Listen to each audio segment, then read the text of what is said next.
In this episode of the Red and Gold Report, I got tons of Chiefs news to bring to you, including, but not limited to, the offseason workout starting for the Chiefs, Michael Irvin criticizing Tyreek Hill's decision to be traded, and addressing a few of the trade rumors that are swirling around the Chiefs online right now. So first up, the Chiefs started their official voluntary offseason program on Monday. This is the first phase of the offseason program, meaning it's really just limited to meetings. There's some conditioning, there's some rehab, but it's mostly meetings. There's no practice. There's no Oklahoma drill. It's a glorified office job, but you're getting paid millions to do it. But it's still a good thing, mostly because it's a time for the new coaches and new players just to get used to things around the team and around Arrowhead. And in addition to the voluntary programs in Kansas City, Patrick Mahomes has been getting the offensive skill position players together down in Texas for practicing routes and catching and throwing, which, hey, it's great to see that camaraderie. That's really just getting together and hanging out. Now, why did they choose Texas? I don't know. Apparently, it's just not hot enough for them in Kansas City. But another thing that came up with this is that some online sources, they really got down on Kelsey and McCole Hardman for missing some of these throwing sessions in Texas with Mahomes. And wow, people of the interwebs, I can't tell you how little a throwing session in April matters. Like, if you're really upset about that, get a hobby. I hear crochet is really soothing. In other recent news, Hall of Famer and former Cowboys receiver Michael Irvin weighed in on Tyreek Hill's decision to be traded away from the Chiefs. Now, I bring it up because I believe Irvin is totally and completely right on his take. His point was, Tyreek, why in the world would you choose to leave Mahomes, the best quarterback in the league, and get traded to a team with an average quarterback throwing you the ball? Like, suddenly you're not going to be making such an impact on the offense. And suddenly you're not going to actually justify that $30 million a year contract. So you might get cut. It's much more likely for you to get cut by the end of the contract playing with a worse quarterback. Why not stay with the elite QB who got you there, make a little less, but actually make more in the long term because you have a better chance of playing out the contract? And yeah, I can't agree more with Irving. And you got to leave me a comment in the comment section below. Let me know how you think Tyreek will do in Miami and whether you think he actually will play out his whole contract. And while we're on the subject of Tyreek, Patrick Mahomes has been a bit more willing to talk about the trade of his star wide receiver lately. He recently said that his initial reaction was just shock. That was the word he used, shock. He's happy for Tyreek with the contract he got. Of course, it's a crazy contract. He's happy for his family being closer to him, but Mahomes did say he didn't want Tyreek to leave, but that the team's going to keep rolling on. And yeah, I appreciate Mahomes being a bit more transparent about his genuine feelings on this trade. And hey, real quick, if you want weekly Chiefs news just like this every single week, you got to subscribe on YouTube to the Red and Gold Report and hit that little bell notification thingy. In other news, a number of draft prospects have been making official visits to Arrowhead over the last few weeks. Now, some news outlets like to pretend like this is a really big deal, but okay, traditionally, insiders know these visits, yeah, they're meant to help you get to know prospects.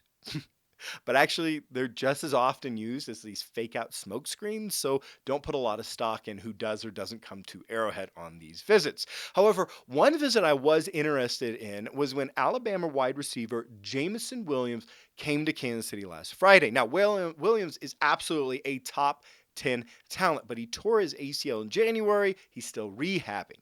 He'll still likely be gone long before the end of the first round, where the Chiefs are picking twice. However, if because of his injury he drops out of the top 10 and moves into that like 15 to 20 range, I could see the Chiefs packaging maybe the first and a third, or a first and a second, or other picks together in a trade to move up and get him.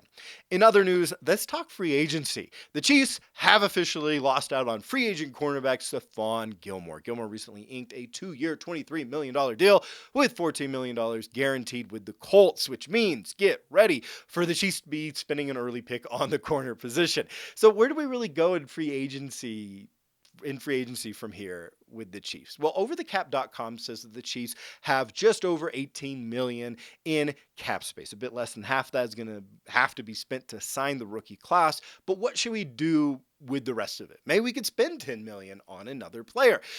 one player I really haven't brought up on this channel before is defensive end Jadeveon Clowney. Now, the former first overall pick has, in my view, traditionally been way overhyped. And really, he's never even come close to living up to the hype about him as he was coming out of college as a pass rusher. He hasn't lived up to that. I mean, there's a reason he's played for 4 different teams over the last 4 seasons. However, last year he did have 9 sacks. It was maybe his best pass rushing year in the league. And you know what? He is really good against the run. And at this point in free agency, his price might be low enough to maybe make him affordable in a 1-year deal for the Chiefs.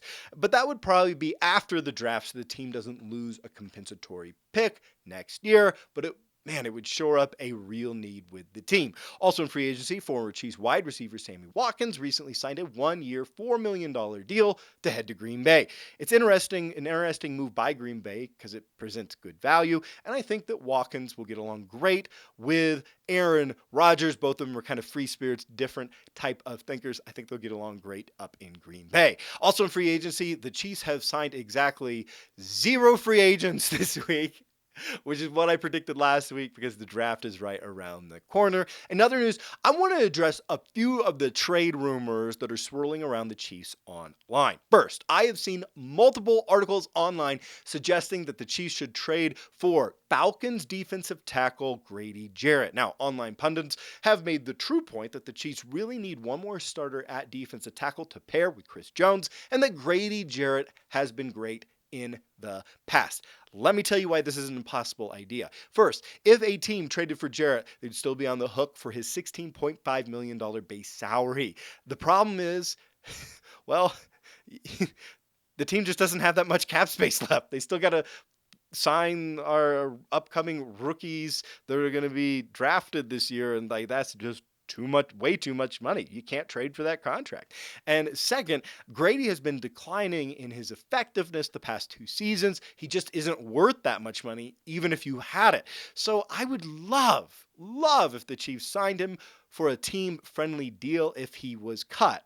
But sometimes I wonder if these online pundits don't even bother to look into contract details before they start trade rumors.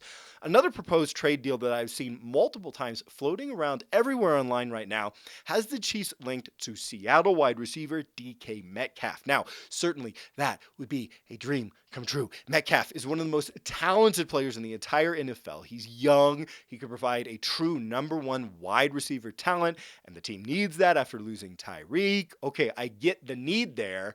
But again, this deal doesn't make sense. I don't get why people are proposing it. I mean, you better believe DK Metcalf is asking for a deal similar to what Tyreek got in that almost $30 million a year range. And if the Chiefs didn't want to pay Tyreek that, who has proven himself in our system, why would they give that same money to a player who hasn't proven himself in our system? So actually, the more realistic trade that the Chiefs could maybe pull off, would be for Seattle Seahawks wide receiver, their other wide receiver, Tyler Lockett, who he has a very team-friendly contract, and he wouldn't cost the team a first-round draft pick in a trade likely, and he was a K-State guy. I'm not a K-State guy, but he was. He'd be coming close to home.